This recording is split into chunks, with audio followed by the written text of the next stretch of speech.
Вместе они участвовали в 15 финалах Национальной баскетбольной ассоциации. Однако сами встречались в финале всего один раз в 1991 году.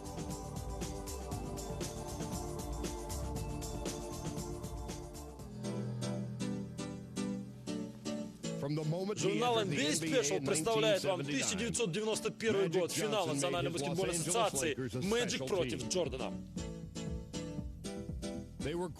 С самого первого дня появления в 1979 году в Национальной баскетбольной ассоциации Мэджик Джонсон попал в великую команду и сделал ее еще более великой и зрелищной.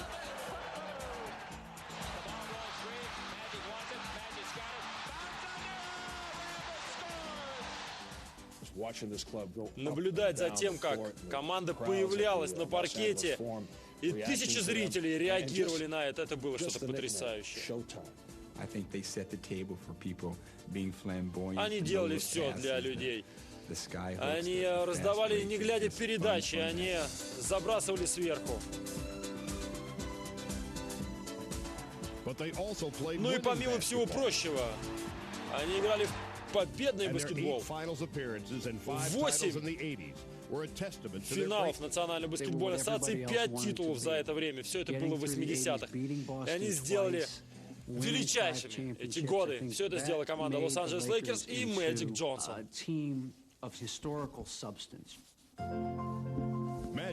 Мэджик также был самым улыбающимся лицом Национальной баскетбольной ассоциации. Помимо всего этого, помимо всего прочего, он был непререкаемым командиром. Мэджик всегда контролировал игру, может быть, даже лучше, чем кто бы то ни было другой. Он всегда знал, кто должен получить мяч, кто должен атаковать. Он был уверен в своих партнерах. Он был закон. Он был человек, который что говорил, то другие делали. Потому что он всегда знал, что надо делать в этот отдельно взятый конкретный момент.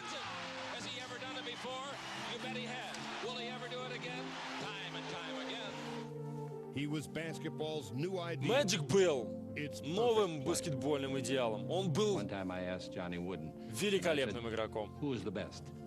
Однажды я спросил Джонни Удена, кто лучше, и он сказал: я думаю, Мэджик, я бы выбрал его номер один. Он, на мой взгляд, самый лучший. Он был потрясающий. Это был уникальный игрок, уникальный командный игрок.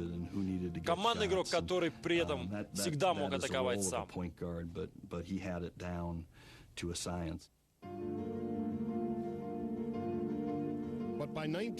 Однако в 1991 году роль Мэджика Джонсона несколько изменилась, поскольку Карим Абдул-Джаббар покинул Национальную баскетбольную ассоциацию.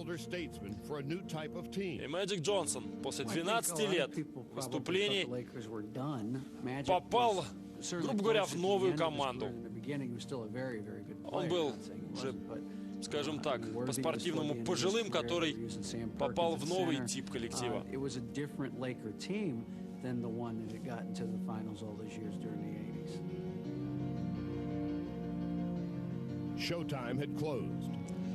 Шоу-тайм прекратилось, а тренер Пэт Райли был заменен Майком Данливи. Байрон Скотт, наш стиль баскетбола изменился. Мы уже не так быстро бежали. Майк требовал от нас играть медленнее. Все время загружал трехсекундную зону, играя на Уорфе, на Сэма, на Влади. Все время старался играть изнутри. Лейкерс изменились, однако Мэджик по-прежнему был лучше. Это было неожиданно. Мэджику надо было снова доказывать себя в новой роли игрока. Он больше тратил времени на тренировку броска, на тренировку полукрюка, штрафных бросков.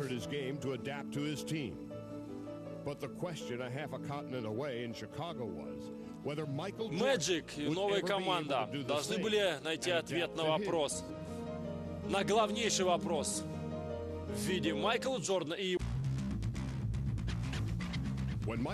Когда Майкл Джордан начал свою карьеру в 1984 году, он привнес ни с чем не сравнимое удовольствие от просмотров матчей NBA.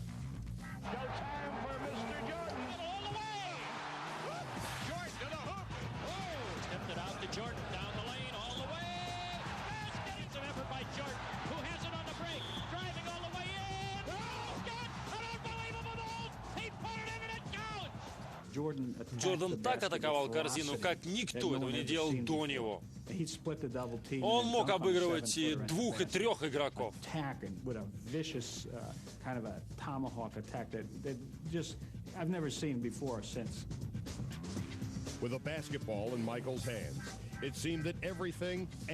Когда мяч был в руках у Майкла Джордана, и что бы он с ним ни творил, его фанаты получали огромное удовольствие.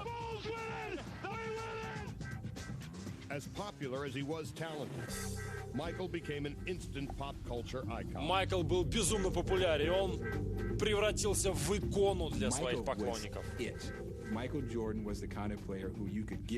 Это был Майкл Джордан. Он был таким типом игрока, и всегда хотел, чтобы мяч был в его руках, потому что он считал, что если мяч у него, это лучшее, что может быть для команды. И это вызывало очень много критики в его адрес. Несмотря на всю свою звездность, именно индивидуализм Майкла Джордана вызывал наибольшее количество критики.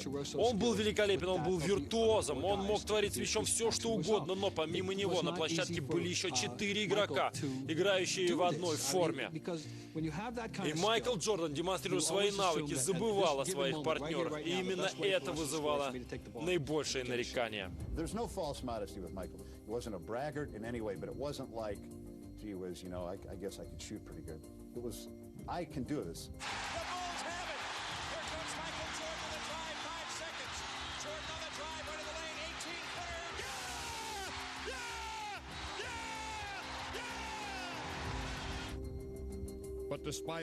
Несмотря на все свои очки, забрасываемые в каждом матче, их огромное количество, Майкл Джордан не мог довести свою команду до финала.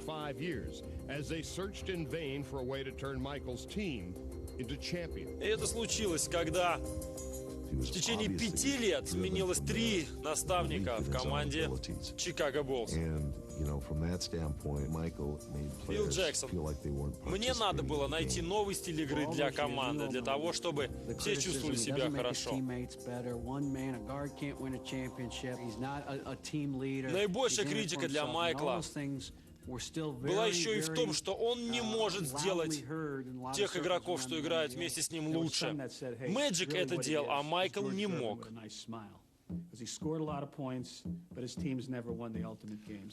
Майкл Джордан набирает очень много очков, но его партнеры по команде не играют лучше, они не становятся лучше. Именно на это пеняли Майкл Джордан. Michael was unfavorably compared to the unselfish Magic, and his leadership skills were called into question. Майкл не был фаворитом в народной любви. Он уступал Мэджику. Мэджик говорит, что Майкл не мог поднять игроков, что были вместе с ним в команде, на свой уровень. Он не мог сделать их лучше. Это сильно раздражало Майкла Джордана. Сэм Смит говорит, шутка была в том, вся штука была в том, что Мэджик делал игроков лучше, он говорил об этом. Что Карим сделал его лучше, а он сделал Уорфи лучше.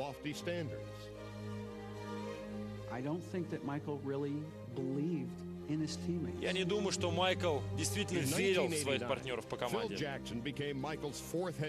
В 1989 году Фил Джексон пришел в команду и взял главенство над Майклом Джорданом.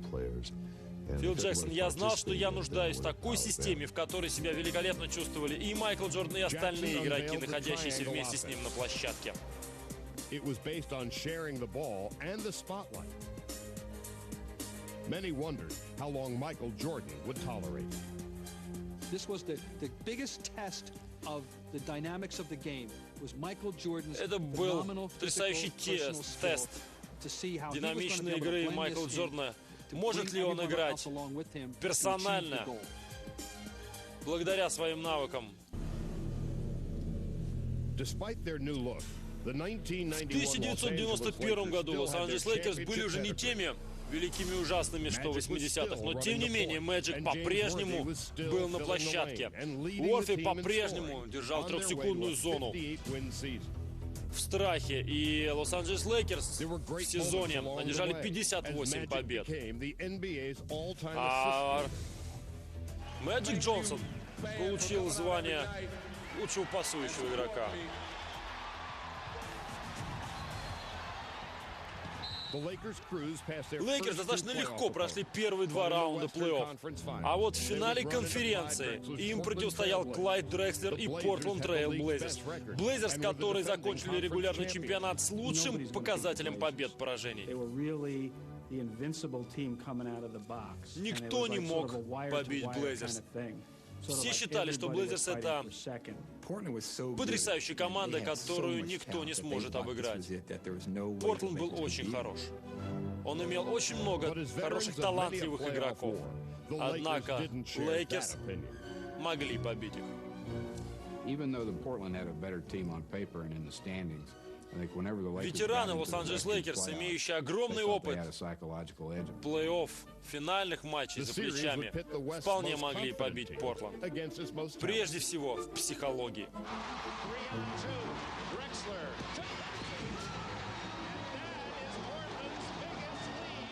Мы всегда чувствовали, что мы можем выиграть игру. Даже если мы проигрывали 20 очков в первой половине, мы всегда знали, чувствовали и понимали, что во второй мы все равно отыграемся.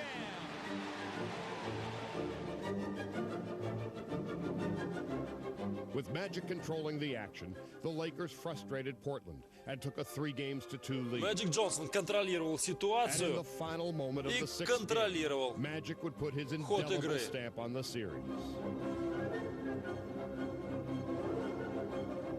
The opponents never really knew what he had left in his tank because he had all these tricks. Противники никогда не знали, что будет в следующий момент, что сотворит Мэджик на площадке.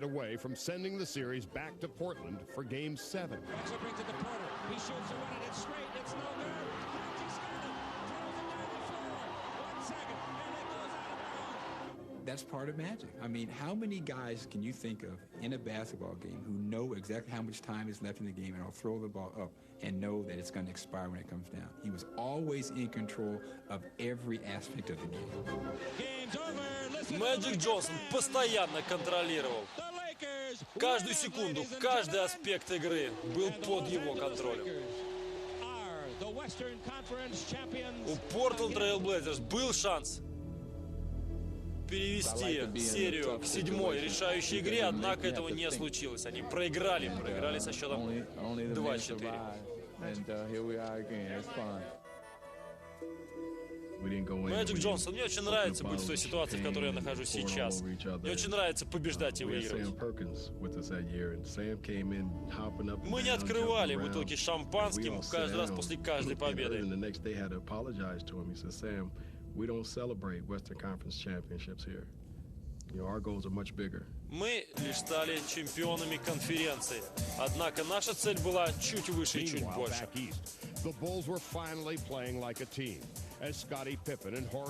Тем временем Чикаго Буллс играли как команда.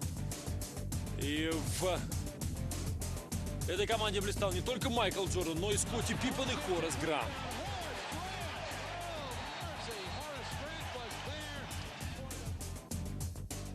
Майкл Джордан держал мяч в своих руках достаточно много, однако выполнял те установки, которые дал ему Фил Джексон.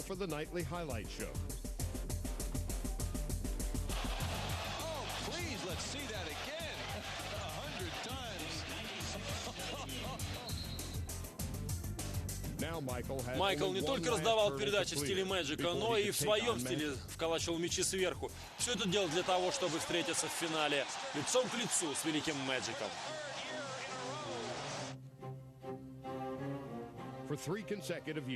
3 года подряд Детройт Пистонс не пускали Чикаго Буллс в следующий раунд плей-офф. They even created a defense called the Jordan rules, set up to frustrate Michael. 95% of the plays are for Michael Jordan. 95% опасались Майкла Джордана. Остальные 5% так или иначе тоже его боялись. Самые сложные матчи Майкл Джордан проводил именно против Детройт Пистонс.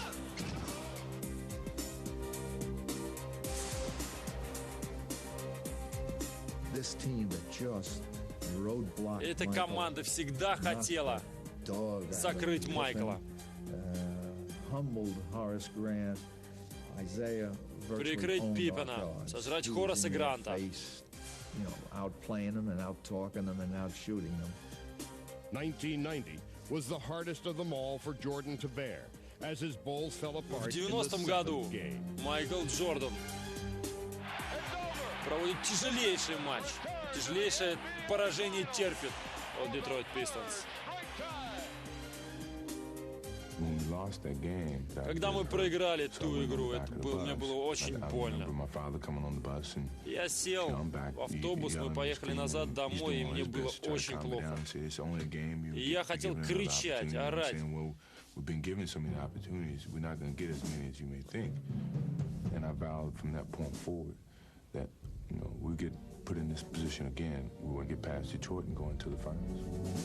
And in the 1991 Eastern Conference Finals, Michael И вот в 1991 году Майкл получил вновь шанс обыграть Детройт. Тот шанс, которого он так хотел в 90-м. Jordan and Chicago would show Detroit they were not the same old Bulls. Джордан и Чикаго показали Детройту на этот раз, чьи в лесу шишки. Весь сезон у нас был успешный, мы не собирались на этом останавливаться.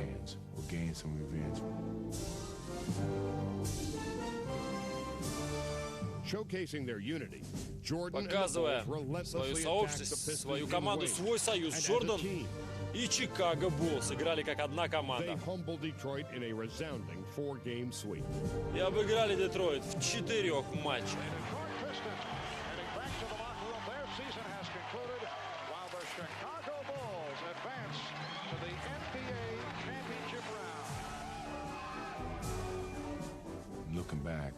Оглядываясь назад, я счастлив тому, чему мы вынуждены были подвергнуться, что мы прошли.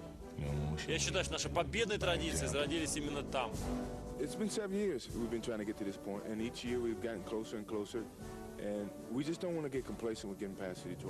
7 лет мы все время пытались попасть в плей-офф, стать чемпионами, и мы с каждым годом приближались все ближе и ближе. Детройт Пистонс были теми, кто нас год от года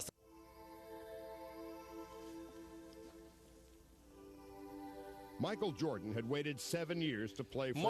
отыграл 7 лет, и наконец-то его мечта свершилась.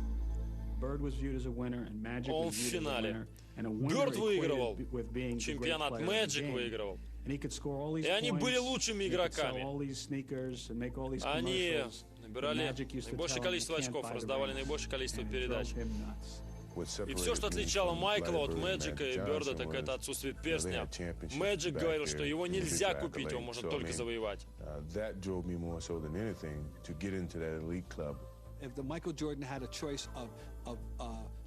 Если бы Майкл Джордан имел шанс в 1991 году выбирать команду, с которой ему хотелось бы сразиться, скорее всего, это был бы Мэджик Джонсон и Лос-Анджелес Лейкерс. Играть против таких ребят, которые становились чемпионами такое количество раз, это был самый главный и лучший вызов для Майкла Джордана. had captured the league's last 5 MVPs. Майкл и Мэджик. And their meeting would Две set the личности, stage которые for an unprecedented media претендуют на звание frenzy. This MVP. series tends to be, at least in the public mind, Air Jordan against the Magic Man. There's no question, you're not going to avoid the Magic Michael thing. It couldn't have been more perfect, as these charismatic figures were Должно more быть than еще willing больше to play прекрасного along в with этих the двух media харизматичных storyline. фигурах, которые сойдутся друг с другом лицом к лицу на площадке. Into the station, Magic Johnson. How are you? How's it going? You know, as we said at the time, there's magic in the air. Это была эра Мэджика. Однако она подходила к своему завершению. Начиналась эра Джордана. He's got, I think, 5 of those championship rings. You haven't got any yet.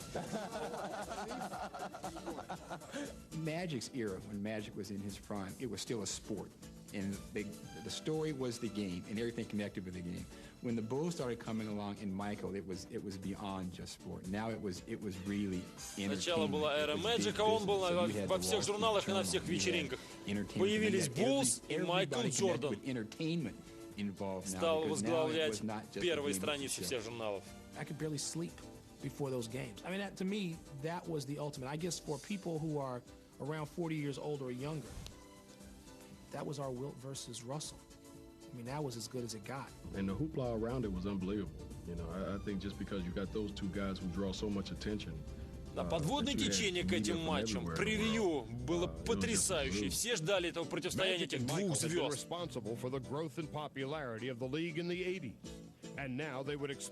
Мэджик и Майкл. Эти два человека ответственны за ту популярность, что приобрел баскетбол в конце 80-х. И они теперь не имеют права на ошибку. Это то, чего вы хотели. Майкл Джордан в финале.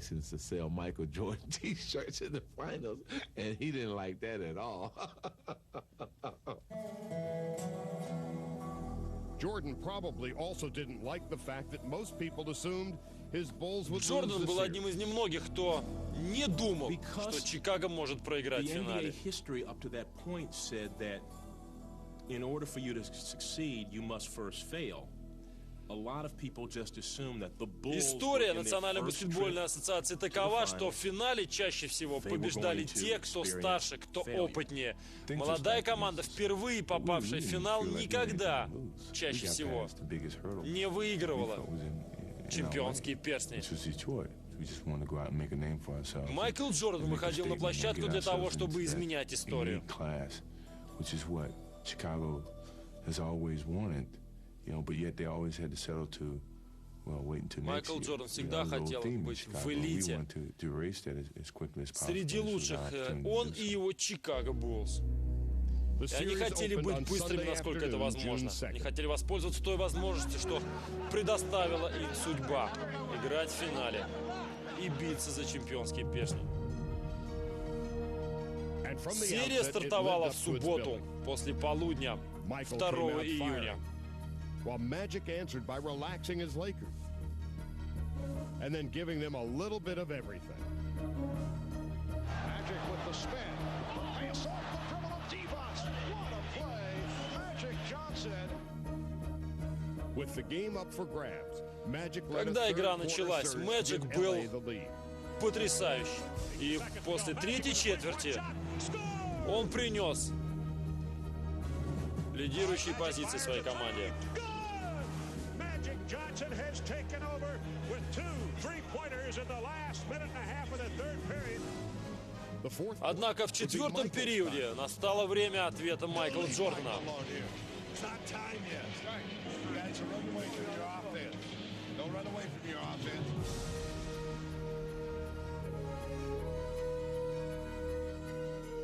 Зеркальное отражение Мэджика в первых 3 четвертях. В четвертой Майкл принес Буллс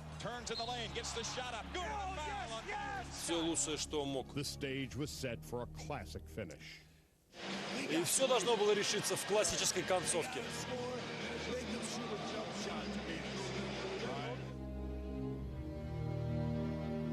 Лейкерс лидируют 2 очка, 23 секунды до окончания матча. И Мэджик показал, как он контролирует игру.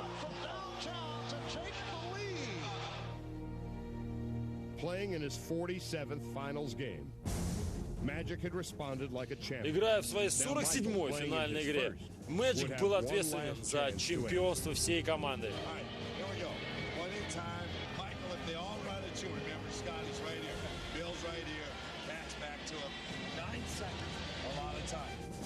Pass me the aspirin bottle.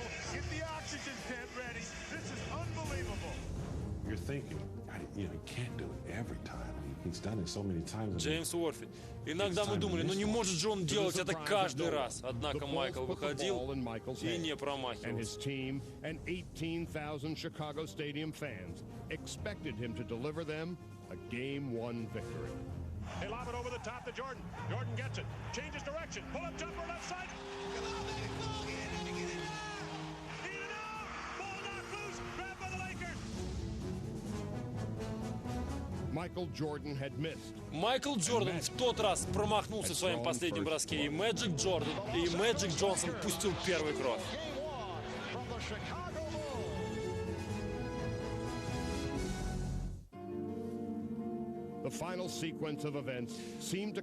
После первого поединка у кого-то стали появляться сомнения, готовы ли Чикаго Буллс к этому вызову, к финалу. Когда игра закончилась, все думали, что Чикаго показали, да, хорошую игру, но не более того. But Michael Jordan had waited too long to let one game break his will. I'll never forget. It's late in the game, they're losing, and Michael Jordan looks over and just winks. Okay, they're having their day, but this is a long way from over. If you ever can have a moral victory from a loss. Майкл Джордан не собирался сдаваться. Он знал, что впереди еще длинный путь. Кто бы ни победил. Майкл Джордан сказал о том, что даже с поражением можно выносить определенные выводы, выносить определенную пользу. И после того поражения, что потерпели в первом матче, Чикаго Буллс не сломались, а наоборот поняли, что они могут обыграть великих Лос-Анджелес Лейкерс.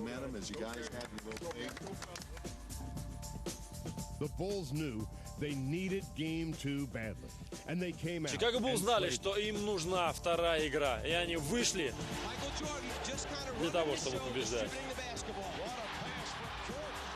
Под предводительством Майкла Джордана Буллс выигрывают первую половину матча. But ironically, it would be Jordan's overzealous defense that would seal LA's fate in the second game. Ирония судьбы в том, что Майкл Джордан играл исключительно плохо в защите в той игре.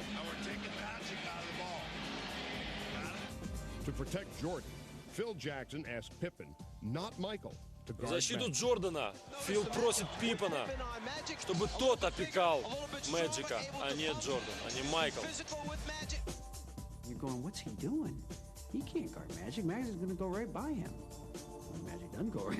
Мы все думали, что он делает. Пиппен не может защищаться против Мэджика. Мэджик будет обыгрывать его. He's going to find the open guy. You're going to give up a layup. All of a sudden, Grant runs back, gets back to his guy, and you're going, what is this that they're doing? Всегда думали, что Мэджика будет опекать как минимум два человека. Однако Хорас Грант только дергался и возвращался назад, а Пиппен бился с Мэджиком 1 на 1. После того, как удалось остановить Мэджика, Джордан и Пиппен вновь повели команду вперед.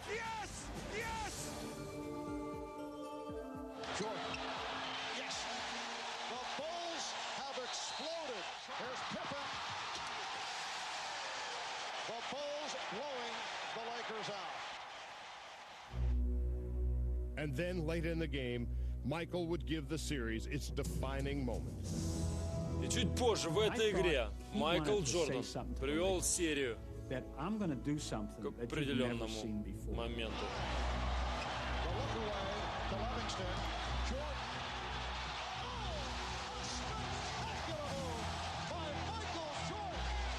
Сэм Смит сказал о том, что я думаю, Джордан хотел сделать что-то такое, чтобы Лейкерс никогда не забыли этот момент. Когда я смотрел то, что сделал Майкл Джордан, я не мог поверить в то, что я видел.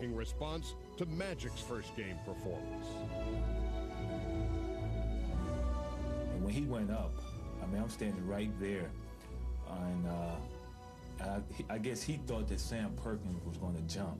So he went up Then he switches his hand, and I'm going, what's he doing? What's he doing? And he goes to the other hand. Комментарий Хораса Гранта и Дэвида Олдриджа относятся только к тому, что сотворил Майкл Джордан. There was silence in the stadium because everybody was just kind of like, huh? I was like, my God, did you see that? And I'm like, oh, wake up, you playing against him. And I think that was kind of like him laying down the gauntlet, saying, hey, this is serious, fellas. This is not going to be a Laker walk in the park, and you're not going to punk us and take us out of what we do. This is part of what we do. This is who I am. Can you deal with it? Сплошное восхищение и недоумение. Мэджик Джонсон сначала восхитился заброшенным мячом, потом начал бить себя по голове со словами: «Эй, дружок, ты же играешь против него». Команды должны были вернуться в Лос-Анджелес для того, чтобы вновь выяснить отношения друг с другом. Домашняя площадка — это преимущество для Лос-Анджелес Лейкерс.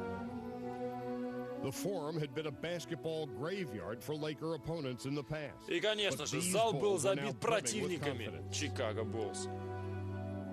I think when they got to LA, they really felt that they were going to come in here and jump on us right from the beginning of the game and try to put us away. But it was LA who controlled Game 3 from the outset, giving the Bulls В третьем матче Лос-Анджелес Лейкерс захватили контроль над поединком.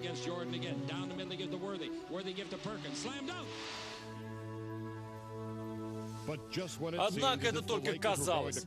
Майкл Джордан и команда сопротивлялись без всякой паники в глазах.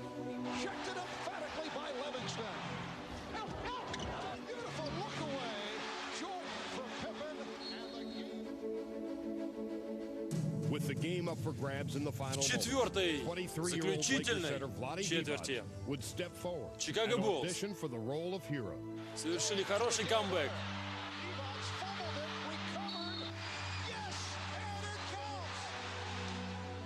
Это был момент для 23-летнего Влада Диваца.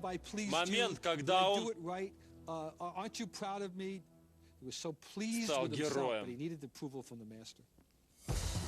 Trailing by 2 with 9 seconds left, and his Bulls in possession of the ball, Jordan would get a chance to tie the game and get redemption. Phil gave me the ball full court, and за какие-то секунды до окончания у Чикаго был шанс выиграть этот матч. Full court press. Jordan against Byron Scott.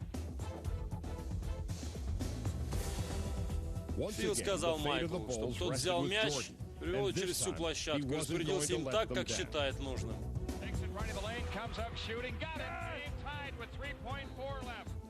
He's such a strong performer under those circumstances. He could take the pressure, relish in the pressure, and succeed with it. You know, the great ones, everyone can know what's coming. Байрон Скотт прессинговал Майкла Джордана на протяжении всего этого дриблинга, и тем не менее не смог остановить.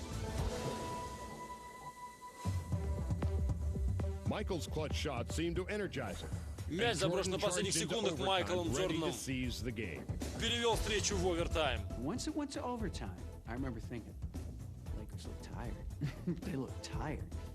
Дополнительное время, а Лейкерс устали. Лейкерс устали, Чикаго были молоды и задорны, а Майкл был голоден. Я иногда даже не успевал за ним следить. Он был великолепен. Играть хорошо — это недостаточно, когда играешь против Майкла. 8 очков Чикаго Буллс выигрывают в дополнительное время. И это дает преимущество Чикаго 2-1 в серии над Лос-Анджелес Лейкерс.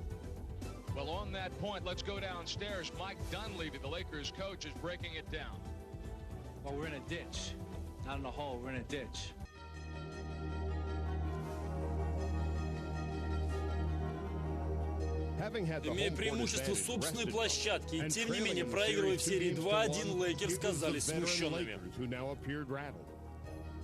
Supposedly, according to some of the coaches, they were out, they practiced for a solid hour and a half on the floor. We play them, we squeeze them a little bit, make them work extra hard. Джордан вышел на площадку в четвертой игре с таким видом, что собирается послать Лейкерс в нокаут.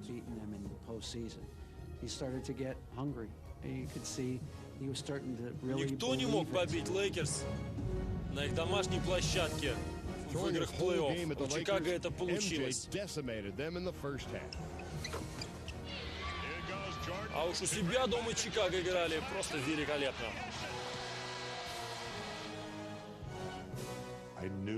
Я знал, что его невозможно остановить.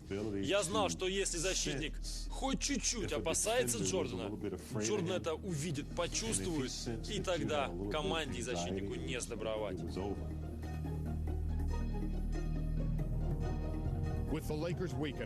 МJ вышел на площадку для того, чтобы убивать. Мэджик пытался его остановить, однако он ничего не мог с ним поделать.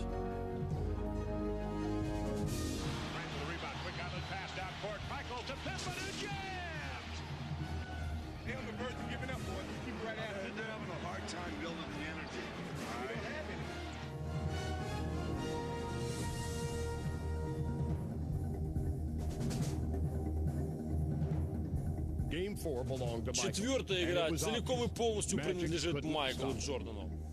Мэджик так и не смог ничего с ним поделать. A little old there, and he wasn't happy with the way that some of his teammates were responding. So it was a really the situation kind of deteriorated.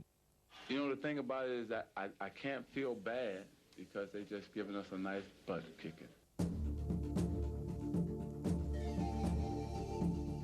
Michael's 7-year odyssey from a brilliant individual performer to a champion was now just one game away, and he was determined not to wait any longer as he attacked the Lakers with a fury on every possession.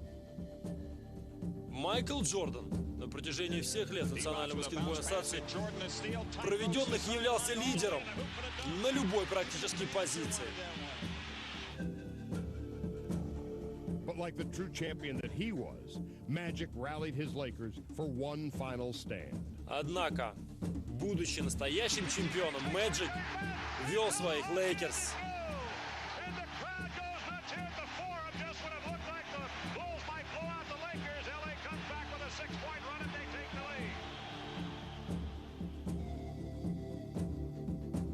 But with the game hanging in the balance, Michael would face one final test that showed how far he had grown as a player. When they get into the timeout with 6 minutes left, когда начались качели, people are screaming and the Lakers are getting back Майкл Джордан вновь вышел на сцену для того, чтобы выдержать очередной экзамен на профпригодность.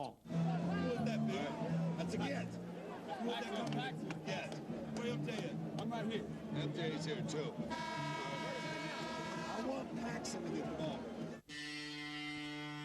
I think what Phil was trying to express at that time was just that, you know, you don't have to do it all on your own. Я думаю, что Фил Джексон на самом деле просто не знал, что делать в тот момент. И мы все стали по своим позициям, и командовал нами Майкл Джордан. But with the game hanging in the balance, Michael would face one final test that showed how far he had grown as a player. No one would ever question Michael Jordan's leadership abilities again. Шла на равных. Майкл Джордан выдержал очередной тест. Себя как игрока, как величайшего игрока. Лидера команды.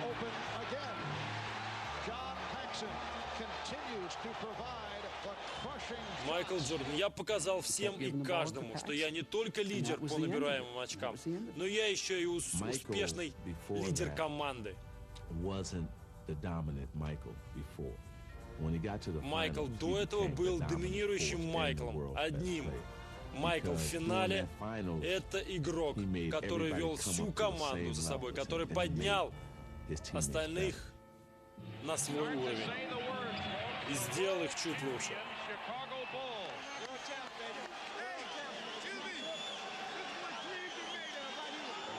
12 июня 1991 года Майкл Джордан стал чемпионом впервые в истории команды Чикаго Буллс.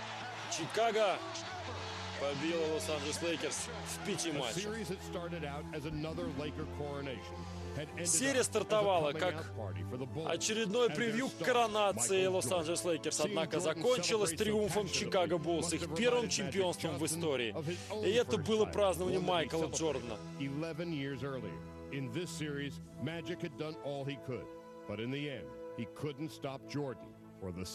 Мэджик Джонсон. Майкл, Чикаго Буллс заслужили победу. И это не была персональная победа Майкла Джордана. Однако он заставил уйти со сцены за кулисы Мэджика и его Лейкерс. Они были биты. Их обыграли. Я не думаю, что Мэджик когда-либо мог себе представить, что его кто-то может обыграть. Однако он уже больше не лучший. И он не играет в лучшей команде. Это случилось. Новый король. Новый король площадки. Мэджик больше не являлся таковым. Это стала эра Майкла Джордана. He needed to just go out and win this series to sort of slay the dragon finally. To stand on Magic's chest and say, он нуждался в том, чтобы выйти, победить в этой серии. Он должен был сказать Мэджику: все, Мэджик, извини, старичок, теперь мое время. Когда вы видели Джордана в раздевалке после игры с этим трофеем в руках, только тогда вы могли примерно хотя бы представить, насколько этот трофей важен для Майкла. Мы знали, что он хочет выиграть, но никогда даже представить себе не могли, что настолько. Я был действительно счастлив, когда завоевал этот трофей, и когда я нашел ответы на вопросы всех критиков,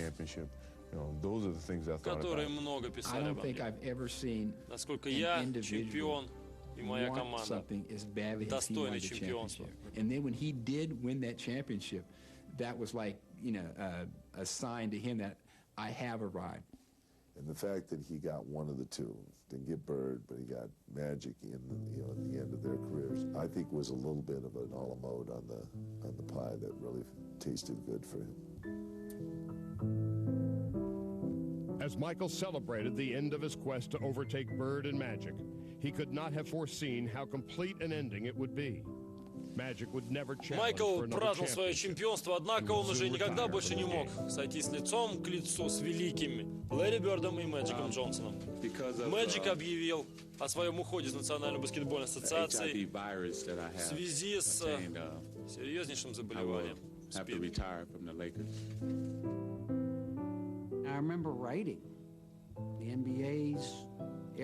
Я помню, как писали, что золотая эра NBA закончилась вчера, потому что 7 ноября 1991 года ушел последний из магикан. И больше эта игра не будет такой популярной, как раньше. The Lakers were the ones who said it's okay to play this way. You can still be flashy. Лейкерс были первыми, кто сказал: да нет проблем, Мэджик, ты можешь играть и с этим диагнозом. Однако кто-то, может быть, опасался.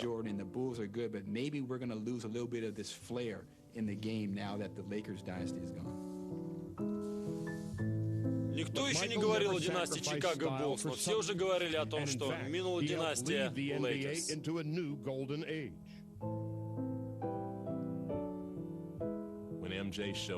Однако Майкл Джордан вновь повел свою команду вперед и открыл новую эру, эру Чикаго Буллс.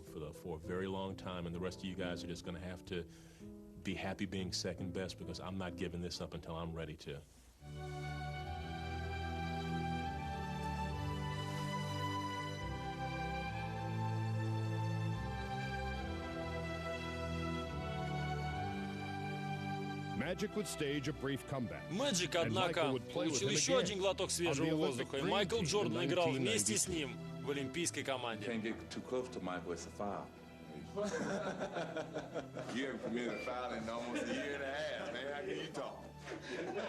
My goodness. And for all the popularity Michael would achieve, for all the accolades and trophies he would go on to win, he would always hold a special place for the И что бы в дальнейшем ни делал Майкл Джордан, какие бы титулы и звания он не завоевывал, всегда противостояние с Мэджиком Джонсоном будет стоять на первом месте. Это было его первое золото, это был его первый чемпионский перстень.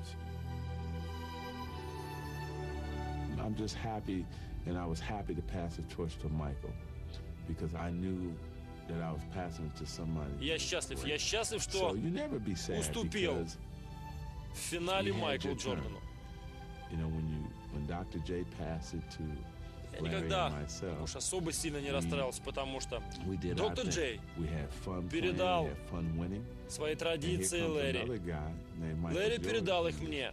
И когда уходил я передал все лучшее. Я оставил Национальную баскетбольную ассоциацию на Майкла Джордана. Это случилось вот так просто.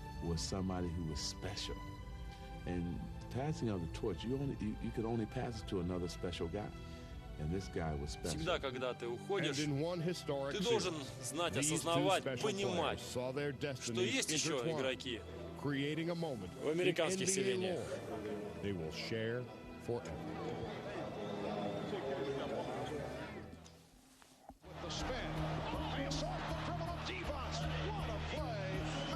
Johnson